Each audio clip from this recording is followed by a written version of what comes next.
నాకు ఇప్పటికి కూడా జ్ఞాపకం 11 సంవత్సరంలో స్వరవేద కార్యక్రమం ఆ రోజు గచ్చిబౌలిలో పెట్టాం. ఆ తర్వాత ఈ కార్యక్రమాన్ని రెండో కార్యక్రమం కింద ఈ కార్యక్రమాన్ని తీసుకున్నారు.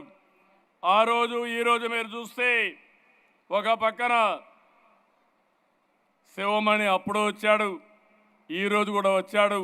చాలా సంతోషం. ఈరోజు మీరు ఇక్కడ పనిచేసిన వాళ్ళు చూస్తే తమన్ గారిని మనస్ఫూర్తిగా అభినందిస్తున్నాను. ఒక్క రూపాయి కూడా తీసుకోకుండా నా వంతు కర్తవ్యంగా ట్రస్టుకు పనిచేస్తానని ముందుకొచ్చారు. వారి స్ఫూర్తికి మనస్ఫూర్తిగా ధన్యవాదాలు.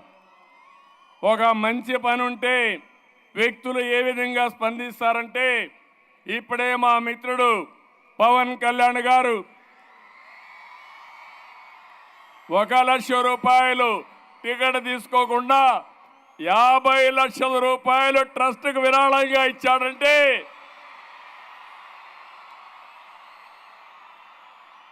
ఒక మంచికి తన వంతు బాధ్యతగా ముందుకొచ్చాడు. ఆయన్ను కూడా మనస్ఫూర్తిగా అభినందిస్తున్నా.